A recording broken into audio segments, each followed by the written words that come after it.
설교를 위해서 잠시 기도하겠습니다. 하나님 아버지, 우리가 하나님의 마음을 알기 원합니다. 이 시간 우리의 눈을 여시고 우리의 마음을 만지셔서 우리가 하나님의 마음을 헤아리고 그 뜻에 따라 살아가게 하옵소서. 하나님을 향한 어린아이와 같은 공경심과 하나님을 향한 무조건적인 신뢰가 우리 안에 잘 나타나게 도와 주시옵소서. 하나님을 더욱 사랑하는 마음 주시기를 비옵고 원하며 이 모든 것 우리 주 예수 그리스도 이름 받들어 간절히 기도하옵나이다. 아멘. 아멘. 할렐루야. 이 자리에 나와서 우리 여러분을 보니까 정말 하나님의 살아계심을 느낍니다. 제가 하나님의 살아계심을 느끼는 한순간, 그리고 한 문장이 있었어요. 그건 무엇이었냐면요, 오늘 들려드리기 원합니다. 여러분, 이 자리까지 오시느라 얼마나 힘드셨습니까? 하나님께서 여러분들을 인도하여 주십니다. 여러분 혹시 인지부조화라는 말 들어보셨어요? 인지부조화라는 이 말은요, 개인이 실제로 보는 것과 어떤 느끼는 것, 믿는 것과 보는 것의 이 차이를 불편하게 여기는 그 상태를 의미합니다. 우리가 오늘 살펴본 이 본문에서는요, 하나님이 이스라엘을 바라보는 모습과 평가, 그리고 이스라엘이 자기 스스로를 바라보며 내리는 평가가 드러나 있습니다. 그 둘이 다르기 때문에 인지가 부조화되고 충돌하고 있는 거예요. 우리 하나님의 관점에 주목해서 이 성경을 한번 살펴보기를 원합니다. 이 시간을 통해 우리는 하나님이 우리에게 어떤 마음을 가지시는지 헤아릴 수 있게 되기를 주님 이름으로 축복합니다. 이사야서를 통해 우리가 하나님의 마음을 발견할 수 있어요. 제가 이제 하나님의 말씀 앞에 서고 말씀에 갈급해 있을 때 어떤 목사님을 따라다니면서 이제 열심히 질문했던 게 있어요. 제가 시드니에서 있었던 시드니 코스타에서 갔었는데요. 김덕신 목사님이라고 하는 분이 이제 강사로 오셔서 그분이 강의 설교해 주시는 게 은혜가 됐기 때문에 달려갔습니다. 그래서 질문을 했어요. 목사님, 제가 이사야서가 정말 잘 모르겠는데 이 이사야서를 좀 설명해 주실 수 있을까요? 제가 그때 조심했어야 됐죠. 그분이 복싱을 하시다가 목사님이 되신 건데 제가 너무 달라들었어요. 근데 그분이 이제 점잖게 말씀하셨어요. 기도하면서 그 부분은 뭔가 하나의 문장을 듣고 알았다고 해서 내가 알았다 넘어갈 부분이 아니기 때문에 우리는 기도해야 됩니다. 이렇게 말씀해 주셨거든요. 그런데 한 가지 이야기를 해주셨어요. 이사야서에는 하나님 마음이 담겨있다. 우리는 이사야서를 통해 하나님의 마음을 발견할 수 있어요. 여러분들이 성경을 읽을 때 이 관점을 좀 생각했으면 좋겠어요. 자, 오늘 하나님 나는 어디로 갈까요? 착 인도함을 받는 그런 성경의 사용 방법이기보다 하나님의 마음은 어떠신가? 하나님은 어떤 분이신가? 이것을 찾고 구하는 저와 모두가 되길 소망합니다. 제가 존경하는 교수님 중에 이제 현창학 교수님이라고 하는 구약 교수님이 계세요. 그분께 이제 구약 신학을 배우면서 참 은혜가 됐습니다. 원래 제가 이사야서에 대해서 궁금함이 있었으니까 얼마나 또 따라다녔겠어요? 근데 그분께서 이제 같이 성경을 읽고 강의 시간에 이야기를 해주시는데 은혜가 참 있는 시간이 있었습니다.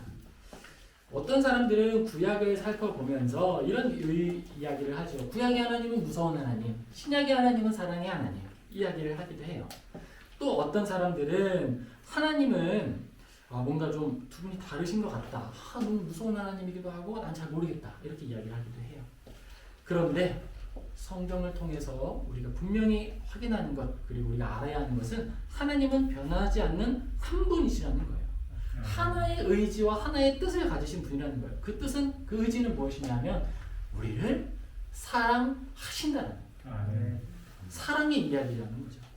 그렇다면 사람들이 왜 구약 성경의 하나님과 신약의 하나님을 나누어서 생각하거나 아니면은 이렇게 오해를 하는 일들이 생기게 될까요? 그것은 우리가 또 잘 알죠. 성경에 특별히 선지서에 하나님의 심판 선언과 위로 선언이 나타나기 때문에 그래요. 산발적으로 나타나서 어떤 규칙이나 형태를 찾기도 어렵습니다. 그리고 하나님께서 그들을 통하여서 선지자를 통해서 말씀을 전하실 때 엄하게 말씀하실 때는 진짜 엄하게 말씀하시거든요. 심판의 형태도 두렵게 나타나거든요. 그러니까 잘 알기가 어려운 거예요. 그런데 우리 교수님께서는 이렇게 말씀을 하십니다. 어떤 사람들은 하나님의 심판 의지와 징계 의지가 또 위로와 함께 나타나기 때문에 두 명의 저자가 썼다든지 하나님은 두 분이시라서 어떤 다른 의지로 이야기를 하신다든지 이야기를 하는데 그게 아니라 우리가 문학적으로나 인문학적으로 그것을 접근하기보다는 우리는 그것을 아버지의 마음으로 읽어야 한다. 그것을 문학적으로 보거나 해석학적으로 본다 그러면은 어려운 거예요. 이론적으로 보이지 않는 거예요. 하지만 그것을 아버지의 마음이라고 하는 관점으로 읽으면 읽혀지고 해석이 되는 거예요. 충돌 없이. 하나님께서는 학문을 하라는 원리로 성경을 주신 게 아니라 아버지가 누군지 알아라고 하는 의도를 가지고 편지로 적어주신 거기 때문에 그래요. 하나님께서 선지서를 통해 우리에게 알게 하시는 것은 하나입니다. 내가 너희를 사랑한다. 하나님은 그 사랑하는 자녀를 절대 포기하지 않으십니다. 언제까지 포기하지 않으실까요? 어떤 순간에도 포기하지 않으실까요? 심판의 그 순간에도 포기하지 않으십니다. 자녀에게는 지금 죽음에 이르는 큰 상처가 있는 거예요. 지금 상처를 입은 자녀도 눈앞에 있습니다. 어떤 상처냐? 화상의 상처예요. 온몸이 다 불에 탔습니다. 그리고 거기에 오물이 붙어 있어요. 그냥 두면 폐혈증으로 죽게 되는 거예요. 잃어버리는 거예요. 여러분 어떻게 하시겠습니까? 여러분이 의학적 지식을 가지고 있다면 어떻게 해야 되겠습니까? 하나님은 그 사랑하는 자녀를 살려야만 하기 때문에 그 자녀가 아프다고 하고 울게 되더라도 그를 붙들어서 그의 몸에 붙어있는 오물을 떼어낼 수밖에 없는 거예요. 하나님께서는 그 사랑하는 자녀를 향하여 정화하는 도구로 징계를 사용하시는 거예요. 우리가 하나님을 오해할 때에 오해하는 가장 근본적인 이유는요. 하나님은 화를 내심으로써 카타르시스를 얻기 위해 징계하시는 분이 아니라는 사실을 모르기 때문에 오해하기 때문에 우리는 하나님을 오해합니다. 하나님은요. 울면서 혼내시는 분이에요. 하나님께서는요. 아파하는 우리들, 화상의 상처 때문에 아파하는 우리들을 울면서 그 몸에 붙은 오물을 닦아주시는 분이세요. 예수의 피가 묻은 그 거친 수건으로 우리의 몸을 닦아주시는 겁니다. 징계의 모든 순간에 자녀를 향한 뜨거운 사랑이 결코 한순간도 포기된 적이 없습니다. 그렇기 때문에 하나님께서는 심판을 선언하는 그 순간에도 불쑥불쑥 그 마음에 가득한 사랑의 본심을 표현하시는 거예요. 심판 선언과 그 안에 희망 선언이 함께 나타나는 이유가 여기 있습니다. 너는 이거 꼭 닦아야 돼. 너 이러다 죽는다. 너 그렇게 살면 안 된다. 너 돌아와라. 나를 붙들어라. 내가 생명이다. 그러면서 징계에 대한 이야기를 합니다. 하지만 그 모든 징계는 너를 살리기 위한 징계지. 그러니까 희망을 가자. 이 징계가 지난 후에 내가 너를 위로할 거야. 이 징계가 너를 죽이려는 것이 아니다. 말씀하십니다. 하나님의 사랑은 진노와 긍휼의 결합체입니다.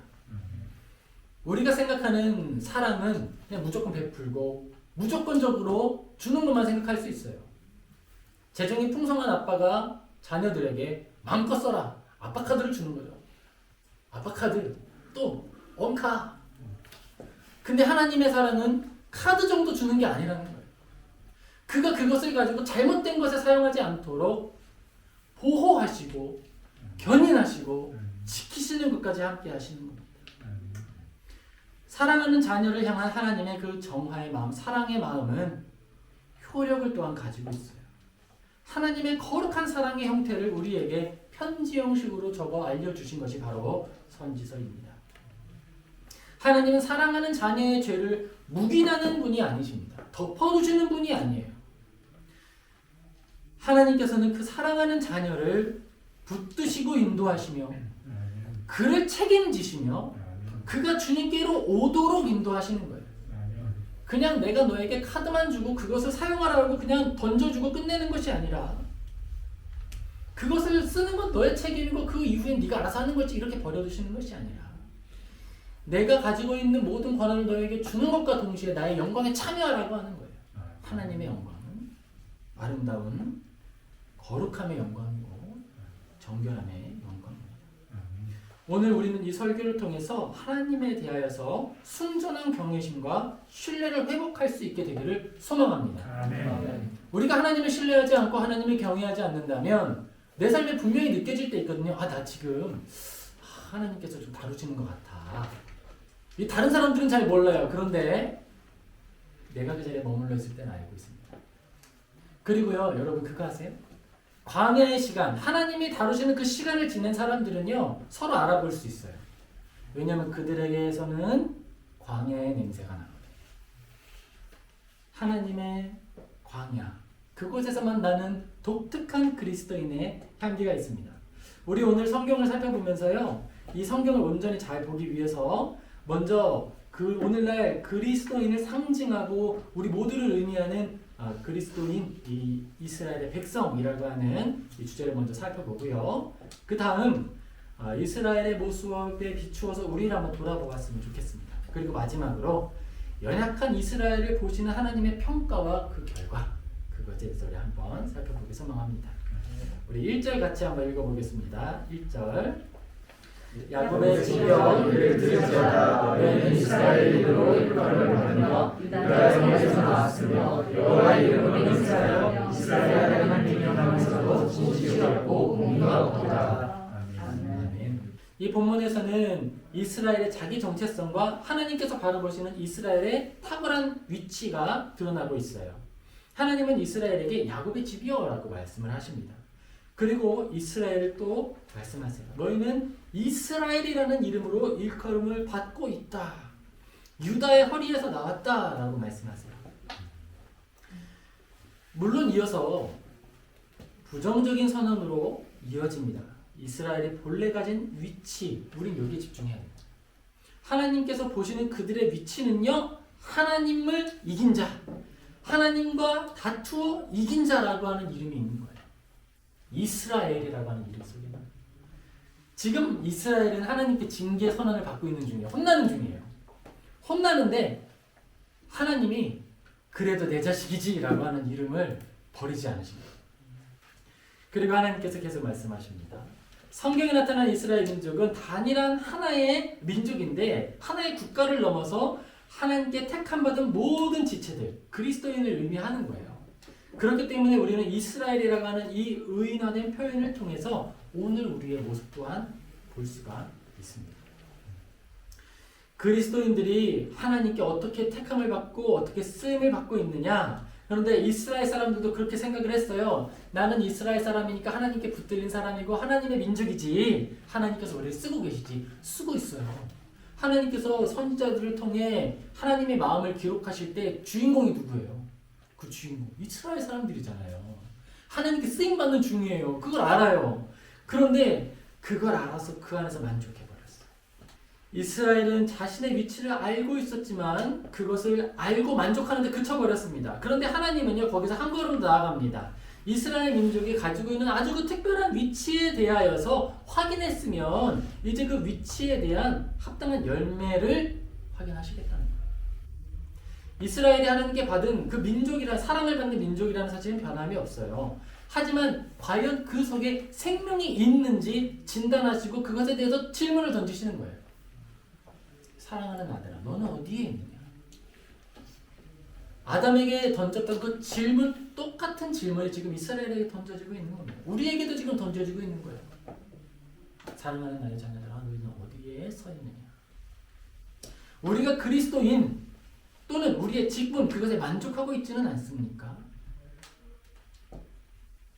하지만 우리는 그 다음을 한 번 더 나아가야겠습니다. 하나님의 말씀에 비추어서 한 걸음 더 나아갈 수 있게 되기를 소망합니다. 아멘. 여러분은 지금 그리스도인이라는 그 탁월한 이름에 걸맞는 삶을 살고 계십니까?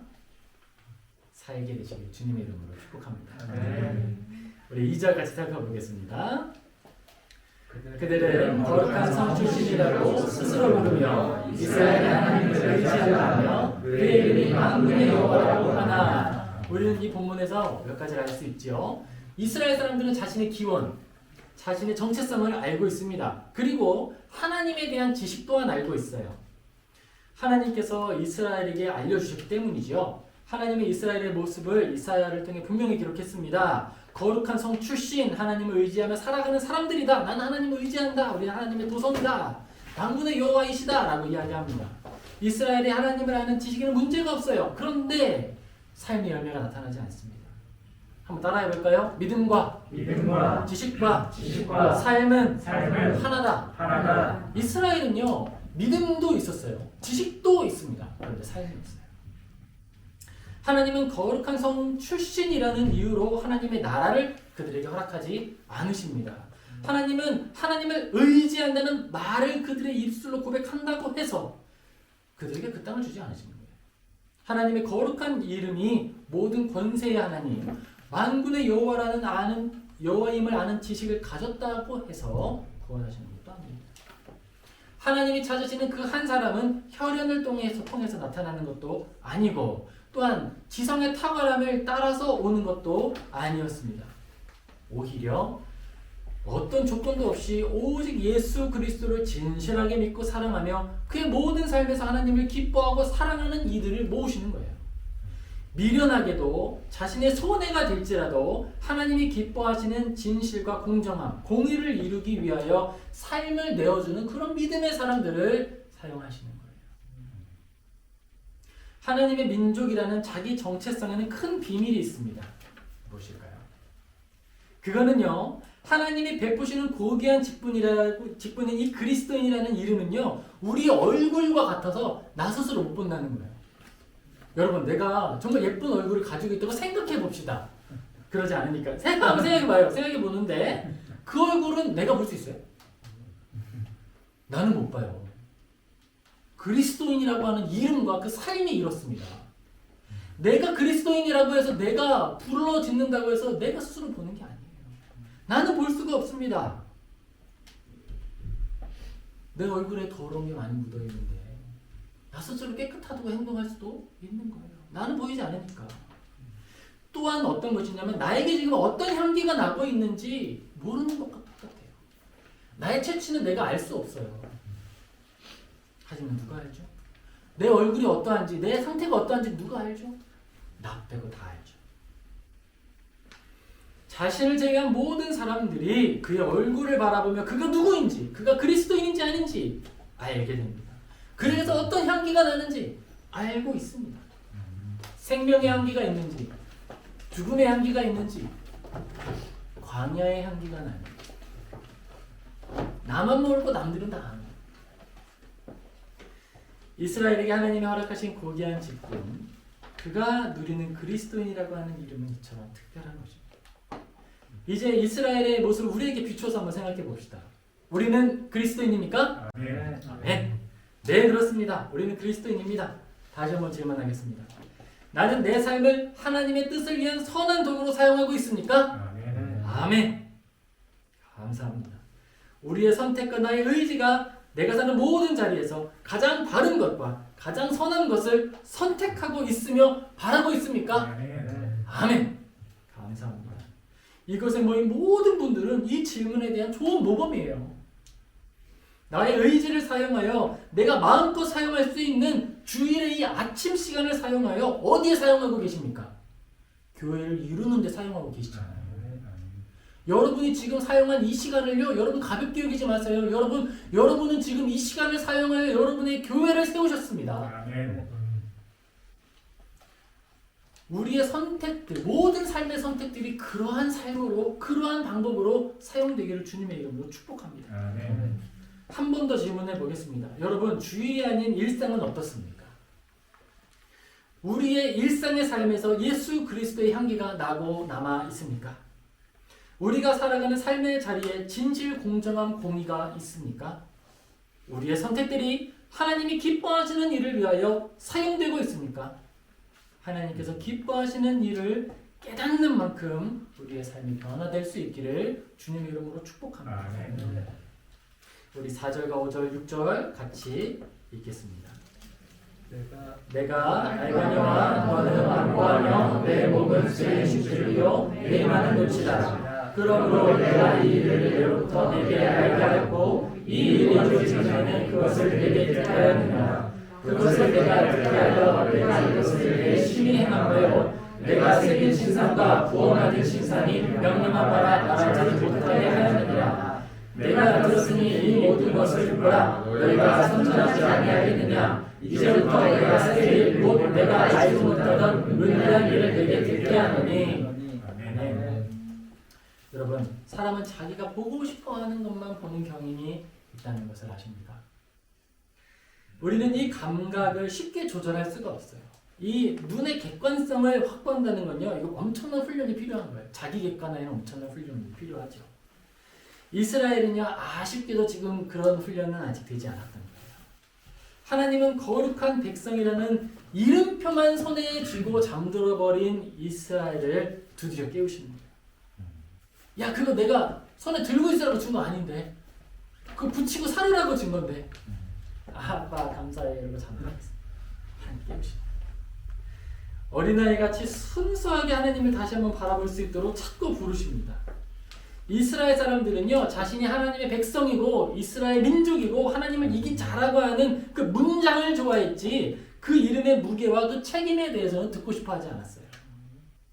하나님께서 많은 선지자와 하나님의 사람들의 입술을 통해 이스라엘 사람들에게 알리셨지만 그들은 계속해서 하나님께 멀어질 뿐이었어요. 이스라엘 사람들은 어떤 모습을 가져야 했고 어떻게 살아가야 했을까요? 이스라엘 사람들은요, 하나님의 말씀을 듣고 하나님 곁에 머물러야 했어요. 이스라엘 사람들의 목적지는 어디여야 했죠? 하나님의 곁이었습니다. 약속의 땅은 그 결과로 하나님께서 그들의 통치 방식과 삶의 원리를 모든 사람들에게 열방에게 보여주기 위한 교보제로서 그들에게 도구로 주신 거예요. 도구였어요. 도구. 그게 목적지가 아니었어요. 참된 목적지는 하나님 곁에 머무는 것이고 그들에게 주어진 약속의 땅은 도구로 쓰였어야 하는 거죠. 내가 가진 예를 들자면 어떤 예를 들 수 있을까요? 내가 가진 어떤 일자리, 자랑할 만한 것, 어떤 직함, 난 교수 됐어요, 교수예요. 그럼 거기가 가나안 땅이고 목적지가 아니라 그게 도구인 거죠. 머물러야 하는 목적지는 우리 이미 도착했습니다. 하나님 곁에 있잖아요. 그 다음에 하나님이 덧붙여 주시는 건 도구로서 덧붙여 주시는 거예요. 이스라엘 사람들이 하나님께서 허락하신 그 도구 안에 만족하고 안주하고 우상을 섬기기 시작했을 때 어떻게 됐어요? 쫓겨났어요. 하나님께 속한 사람들이 종종 이런 오해에 빠지는 수가 있습니다. 이스라엘의 진정한 명예와 기쁨은 하나님의 뜻을 따르는 것이고 하나님의 손 아래에 머무는 것인데 그걸 오해하는 거예요. 하나님을 믿는 믿음을 이야기하며 구원 이외에 다른 것을 이야기하지 않으려고 하거나 야 이제 구원 받았으니까 난 아무렇게나 살아도 되지 라고 말하는 사람들이 있는데 이건 아닌 거예요. 이런 일은 있을 수 없습니다. 예수님의 피는 능력이 있으니까 내가 어떤 죄를 지어도 다 용서받아. 그러니까 나는 자유야. 죄 짓고 살아도 돼. 하나님의 사랑과 예수 그리스도의 십자가 보혈이 죄를 짓는 도구가 될 수 있겠습니까, 여러분? 거기에는 구원이 없는 거예요. 하나님을 믿는다고 말하며 하나님 앞에 죄를 짓고도 거리낌이 없는 사람은 하나님을 사랑하지 않는 것이고 하나님의 보호는 손길 아래 머물지 않는 사람들인 거예요. 그런 사람들에게 구원은 없습니다. 빌립보서 2장 12절입니다. 그러므로 나의 사랑하는 자들아 너희가 나 있을 때뿐 아니라 더욱 지금 나 없을 때에도 항상 복종하여 두렵고 떨림으로 너희 구원을 이루라. 아멘. 우리에게 주어진 이 구원은요 우리가 나태하고 범죄할 수 있도록 담대함을 주는 도구가 아닙니다. 예수 그리스도의 거룩한 보혈의 은혜는 우리가 죄 지는데 담대함을 이루도록 주는 그 피가 아닌 거예요. 예수 그리스도의 보혈의 피는 죄 짓고 소망을 잃은 자가 다시 한번 힘을 얻고 용서해 주세요. 다시 한번 힘을 얻고 새 힘을 얻어서 선한 삶을 살아갈 용기를 얻는 은혜의 도구이고 은혜의 샘물이 되는 거예요. 아멘. 오히려 연약함에도 불구하고 회개함으로 선을 향하여 끊임없이 나가도록 만드는 것이 바로 보혈의 능력입니다. 믿음은 거룩한 일상의 근원입니다. 하나님은 하나님께 순종할 마음이 없는 이스라엘을 향하여 너는 완고하고 내 목은 새 심줄이고 이마는 노치다 라고 이야기하십니다. 이런 이스라엘을 향하여서 하나님은 하나님의 방식으로 그들을 다루십니다. 버리지 않으세요. 죄와 부패에 사로잡혀 죽음으로 치닫는 사랑하는 자녀를 하나님은 두고 보지 않으시는 거예요. 불구덩이에서 사랑하는 자녀를 꺼내듯 그를 건져내십니다. 또한 하나님은 우리의 마음과 생각을 잘 아시기에 이스라엘 사람들에게 반박하지 못할 증거들을 하나씩 하나씩 새겨주시기 시작합니다. 하나님은요 지금 우리에게도 그렇게 행동하세요. 여러분과 하나님 사이에 둘만 아는 아주 비밀한 응답의 증거들이 있으십니까? 그 열매가 모든 일상에 새겨지기를 주님의 이름으로 축복합니다. 우리는 바로 그 자리를 가지고 있는 거예요. 하나님은 이스라엘 사람들에게 그걸 만들어 주십니다. 어떻게 만들어 주시느냐? 내가 시대의 모든 이스라엘 하나님의 선지자를 통해서 내가 이야기를 하겠다. 그래서 내가 너희들이 부인할 수 없게 만들어 주겠다. 부인할 수 없는 분명한 목소리로 너희에게 말씀하겠다. 이 하나님 외에 다른 신이 없고 하나님을 믿는 사람은 그분의 말씀도 믿어야 한다고 내가 선언하겠다. 여러분 그것을 받아들여라. 하나님을 섬기는 우리가 이 말씀을 잘 기억할 수 있으면 좋겠습니다. 진실한 그리스도인은 그리스도인이라고 하는 그 이름에, 값진 이름에 걸맞는 책임을 함께 짊어지는 사람이에요. 하나님은 그렇게 할 수 있도록 도와주세요. 아주 객관적인 삶의 증거들을 통하여서, 그리고 연단을 통하여서, 그리고 버리지 않으시는 하나님의 끝없는 사랑을 통하여서 붙들어 주시는 겁니다. 우리가 하나님 앞에 머물러 있을 때 우리의 삶의 역사에 하나님의 이름이 새겨지는 것을 우리가 경험할 수 있게 되기를 주님의 이름으로 축복합니다. 우리 7절하고 8절 같이 한번 읽어보겠습니다. 이 일들은 지금 창조된 것이요 옛 것이 아니라 오늘 이전에는 내가 듣지 못하였으니 이는 내가 말하기를 내가 이미 알았노라 하지 못하게 하려 함이라. 과연 나는 듣지도 못하였고 알지도 못하였으며 내 귀가 옛전부터 열리지 못하였나니 이는 내가 정령 대신하여 모태에서부터 내가 배역한 자라 불린 줄을 내가 알았음이니라. 우리는 하나님의 책망과 징계는 그것 자체가 목적이 아니라는 것을 분명히 기억해야 합니다. 하나님은 징계를 목적 삼으시지 않은 거예요. 자신의 카타르시스를 위해서 우리를 징계하시는 분이 아니에요. 하나님은 이스라엘을 위하여 부르시고 기다리시는 겁니다. 포기하지 않으시는 거예요. 내가 대가를 치르겠다. 내가 너희를 기다리는 대가를 치르겠다. 그게 내 아들의 죽음이라 할지라도. 하나님은 기꺼이 기다리시고 또한 인내하십니다. 시대를 보존하시는 이유가 뭐라고 생각하세요? 우리는 작은 사건들 몇 개만 봐도 인간에 대한 혐오가 되지 않습니까? 하나님은 더 깊은 것을 아시고 아주 세밀한 것을 다 아시는데, 내 모든 걸 다 아시는데 어떻게 참으실까요? 이 시대에 다가올 다음에 태어날 그리스도인들을 바라보시기 때문에 참으시는 거예요. 내가 참아서 생명을 잉태하시는 거예요. 인내의 이유는 우리를 향한 사랑 그 이외에 다른 것도 없습니다. 하나님은 이스라엘을 향하여 다시 부르시고 기다리시는 일을 포기하지 않으십니다. 하나님은 하나님의 시기에 이스라엘을 향하여서 말씀을 예비하셨습니다. 짐작하기 어려운 그 어느 긴 시간을 하나님은 기다리시고 인내하십니다. 이스라엘 사람들에게 하나님의 마음은 생소한 것이었고 이전에 듣지 못한 것이었어요. 하지만 하나님은 언제나 이스라엘을 향하여 같은 말씀을 하십니다. 이스라엘이 소유하고 만족할 대상은 손에 가득하고 창고에 가득한 젖과 꿀이 아니라는 사실을 늘 깨닫게 하시는 거예요. 이스라엘은 하나님 안에서 만족하고 하나님을 누리고 살아가야 하는 사람들입니다. 하나님은 듣지 못하는 이스라엘을 향하여 다시 말씀을 전한 선지자를 보내십니다. 이사야를 지금 보내시는 거예요. 하나님의 징계하시는 말씀은 영혼을 깊이 찌르는 말씀입니다. 외면상으로는 하나님께서 엄하게 꾸짖으시기 때문에 싫어하시는 것으로 느껴지기도 해요. 하지만 하나님은 사랑을 단 한순간도 포기하지 않으셨습니다. 하나님께서 이스라엘을 향하여 엄하게 행하시는 것은 죄의 결과가 그들을 해치지 못하게 하시려는 거예요. 죄를 벗겨내는 섭리에 거친 것으로 죄가 가득 붙어있는 이스라엘의 상처를 씻어내시는 겁니다.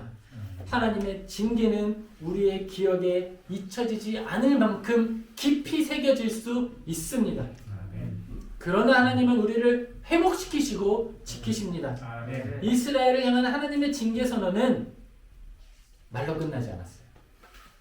하나님의 의지와 하나님의 그 말씀은요, 이루어지기 때문에 우리는 더더욱 경외하게 되는 거예요. 이스라엘이 돌이키지 않았을 때에 하나님의 징계는 그들의 살갗에 새겨지는 현실로 다가옵니다. 하나님의 징계는 선지자 예레미야의 시기에 그들에게 임하게 돼요. 가나안 민족의 죄가 그들을 몰아내듯 이스라엘의 죄가 이스라엘을 약속의 땅에서 살지 못하게 몰아냈습니다. 죄와 사망의 도성인 소돔과 고모라에 퍼부어졌던 유황과 불기둥이 인생의 채찍과 사람의 매의 형태로 이스라엘에게 다가왔어요. 사무엘하 7장 14절입니다. 같이 읽겠습니다. 나는 그에게 아버지가 되고 그는 내 아들이 되느니 그가 만일 죄를 범하면 내가 사람의 배와 인생의 채찍으로 징계하리라. 하나님의 징계하시는 그것이 목적이 아님을 우리 늘 기억해야 돼요. 하나님은 우리 아버지가 되어 주십니다. 우리가 아무리 흉악하더라도 아버지가 되어 주시기를 포기하지 않으시는 거예요. 하나님께서는요, 그의 징계하심을 통해 우리를 생명을 지키시는 거예요. 목자의 막대기로 양의 목을 끌어서 목자에게로 이끌어오는 거예요. 많은 징계를 예언하고 눈으로 그 징계를 보았던 사람 누구냐? 예레미야입니다. 그는요, 징계당할 때요, 선지자이기 때문에 선지자 열애 하지 않았어요. 심판받는 이스라엘 한가운데에서 고통당하는 거예요. 근데 하나님께서 주시는 심판도 경험하고 이스라엘 사람들의 반역도 경험하는 거예요. 중간에 끼인 사람이 되는 거예요. 예수 그리스도의 마음을 느끼는 사람이 되는 거예요. 선지자 삶은 저주받은 것처럼 보이죠? 아니에요. 그는요, 예수님의 마음을 알아요. 그래서요, 오히려 예레미야가 고통당하고 있는, 자기를 미워하는, 자기를 채찍질했던, 자기를 가두었던, 우물 속에 가둬서 죽이려고 했던 이스라엘 사람들에게 이렇게 이야기합니다. 예레미야 애가 3장 33절이에요. 같이 읽겠습니다. 시작. 주께서 인생을 고생하게 하시며 근심하게 하시는 본심이 아니시로다. 살려야 되니까. 몸에 지금 폐혈증으로 죽게 생겼으니까 그 몸을 닦아내시는 거예요. 그런데 가장 고통스러워했을 예레미야가 오히려 그들을 위로하는 거예요. 이스라엘 사람들아, 하나님의 본심이 아니다. 너희들이 돌아오라고 하는 거다. 그런데 그거 아세요? 심판 중에 있던 이스라엘 사람들, 그 심판의 말이 무서웠죠? 심판당에서 다 노예로 끌려갔을 때는 어떻게 됐을까요? 심판이 하나님의 증거가 돼서 소망이 되는 거예요. 예레미야에 담겨있던 70년 후에는 너희를 다시 부르겠다. 그 증거는 뭐예요? 나 자신이죠. 징계당한 나 자신이 증거죠. 내가 살아있으니까, 하나님이 살아계시면 분명히 내가 아니까, 내가 돌아가게 될 줄을 안다. 다니엘 그 70년을 바라본 사람이었어. 하나님의 징계를 인정할 때 우리는 하나님께로부터 오는 위로와 회복을 기대할 수 있습니다. 우리 마지막으로 이사야서 48장 3절 그리고 9절에서 11절 같이 읽겠습니다. 내가 예로부터 처음 일들을 알게 하였고 내 입에서 그것들이 들어갔으며 또 내가 그것들을 듣게 하였고 내가 호연히 행하여 그 일들이 이루어졌느니라. 9절 내 이름을 위하여 내가 노하기를 더디할 것이며 내 영광을 위하여 내가 참고 너를 멸절하지 아니하리라. 보라 내가 너를 연단하였으나 은처럼 하지 아니하고 너를 고난의 풀무불에서 택하였노라.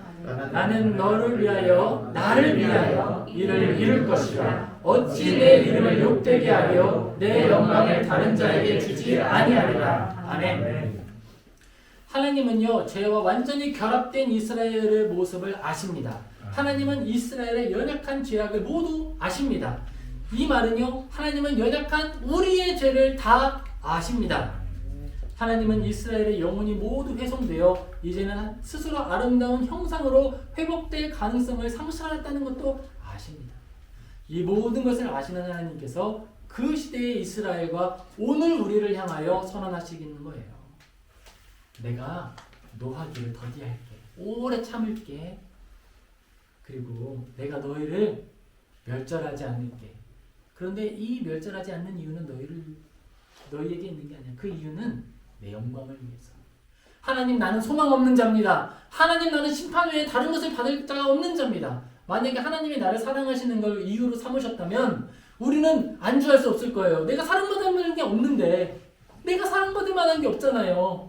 그런데 하나님이 뭐라고 말씀하시냐면 담보를 걸어주시는데 그 담보는 내 영광이라는 거예요. 하나님의 영광은 상실되지 않아요. 그 담보를 영광으로 우리에게 내어주시며 그러니까 내가 너를 멸절시키지 않을게. 하나님이 지금 이사야서의 앞장에서 계속 무슨 이야기를 하십니까? 우리의 죄를 다 아신다고 말씀하시고 우리의 정말 그 어두움을 다 아신다고 말씀하셨는데 그 결론은 어떻게 되는 거예요? 내가 화를 오랫동안 참을게. 내가 너희를 징계하더라도 멸절하지 않을게. 하나님은 그의 자녀를 죄와 사망에서 탈취하셨습니다.